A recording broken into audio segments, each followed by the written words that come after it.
Assalamualaikum warahmatullahi wabarakatuh. Sahabat istifadah yang dimuliakan Allah, semoga kita semua selalu dalam keadaan sehat walafiat, diberi umur panjang, rizki yang banyak, halal dan berkah sebagai bekal ibadah kepada Allah Subhanahu wa Ta'ala. Dan semoga anak-anak kita dijadikan anak yang soleh, berbakti kepada kedua orang tuanya. Amin. Sihir atau di dalam bahasa kita adalah santet, tenun, guna-guna itu memang ada dan nyata. Nabi Muhammad SAW pernah disihir oleh orang Yahudi yang bernama Labid bin A'som dengan menggunakan media berupa rambut Nabi sebagai ikatan sihirnya. Maka kemudian turunlah surat Al-Falaq dan surat An-Nas untuk melepaskan dirinya dari gangguan-gangguan sihir tersebut. Allah Subhanahu wa Ta'ala juga menjelaskan tentang sihir di beberapa ayat di dalam Al-Quran, seperti dalam ayat yang menjelaskan tentang kisah Nabi Musa yang menghadapi tukang sihirnya Fir'aun. Sihir banyak macam-macamnya dengan kekuatannya yang berbeda-beda, seperti sihir penghancur rumah tangga, sihir agar sakit, sihir agar gila, dan sihir sampai meninggal dunia. Semuanya itu adalah perbuatan-perbuatan keji dan tercela. Namun tidak semua orang dapat disihir atau disantet. Ada beberapa orang yang tidak bisa disihir dengan berbagai macam kekuatannya, mulai dari sihir tingkat rendah sampai pada sihir yang menggunakan haddam jin ifrit yang terkenal sangat kuat dan jahat. Karena pada diri orang tersebut ada benteng pertahanan yang sangat kuat, seperti pengakuan dari orang yang pernah menekuni profesi sebagai tukang sihir atau sebagai tukang santet. Berikut 5 orang yang menurut pengakuan mantan pelakunya tidak mempan disihir atau disantet. Yang pertama, orang-orang yang rajin melaksanakan sholat sunnah fajar dan sholat subuh.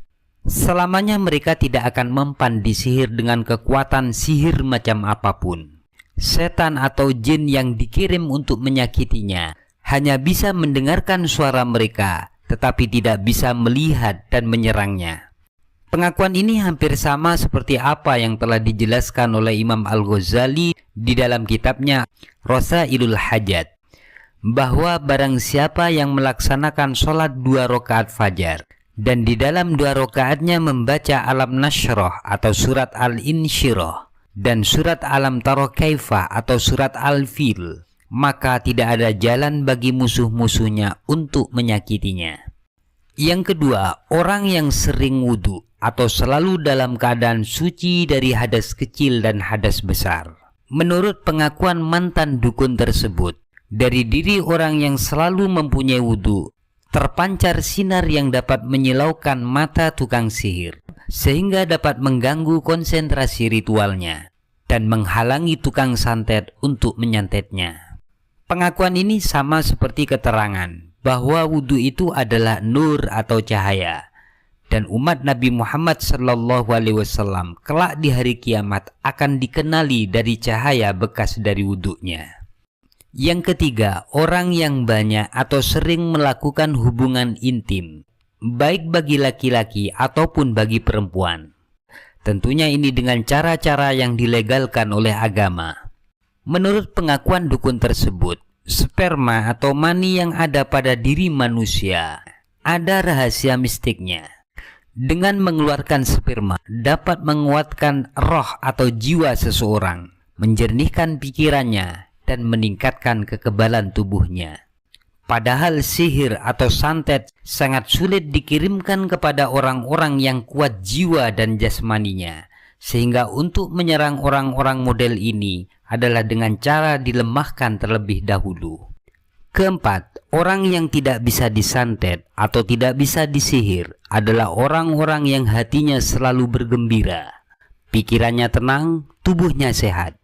Berbeda dengan orang yang selalu dalam keadaan susah, murung dan bersedih, maka sangat mudah sihir atau santet masuk ke dalam tubuh orang tersebut.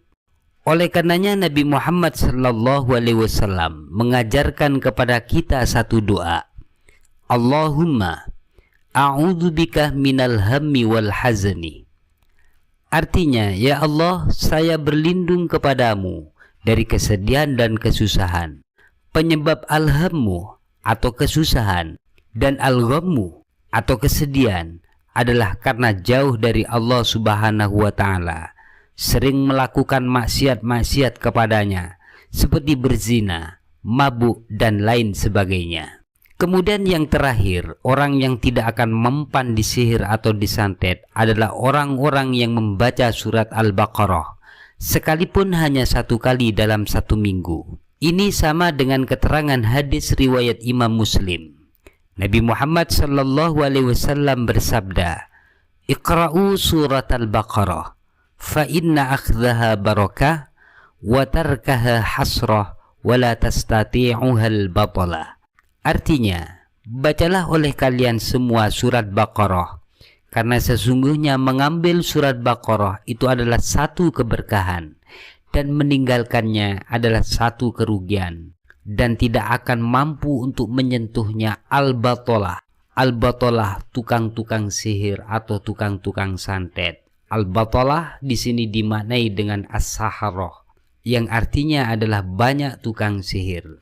Kehebatan surat Al-Baqarah sangat luar biasa di dalam mengusir setan, jin, dedemit, dan semua jenis-jenisnya, menghancurkan semua jenis sihir, dan sebagai wasilah penyembuhan dari segala penyakit, baik penyakit medis ataupun penyakit non-medis, seperti terkena sihir, hasad, ain, dan kerasukan dengan seizin Allah Subhanahu wa Ta'ala.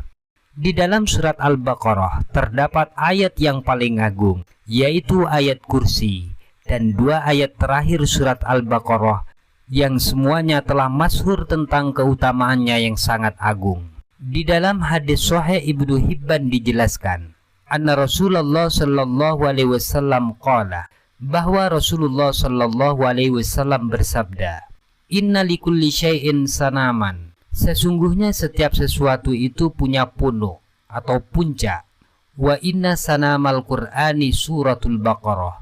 Dan sesungguhnya punuknya Al-Quran atau puncaknya Al-Quran adalah surat Al-Baqarah. Man qara'aha fi baitihi lailan. Barang siapa membaca surat Al-Baqarah di dalam rumahnya di malam hari, lam yadkhuli syaitanu baitahu thalatha layalin. Maka setan tidak akan masuk ke dalam rumahnya selama 3 malam. Maka dengan mengikuti hadis ini, sebaiknya rumah kita dibacakan surat Al-Baqarah minimal 1 kali dalam 3 hari. Sehingga rumah kita menjadi rumah yang penuh dengan keberkahan, kedamaian, dan bebas dari gangguan-gangguan setan dan barang-barang gaib lainnya. Dalam membaca surat Al-Baqarah tidak harus khatam sekaligus, tetapi bisa dengan cara dicicil sampai 3 hari, sehingga tidak memberatkan bagi orang yang mempunyai banyak aktivitas.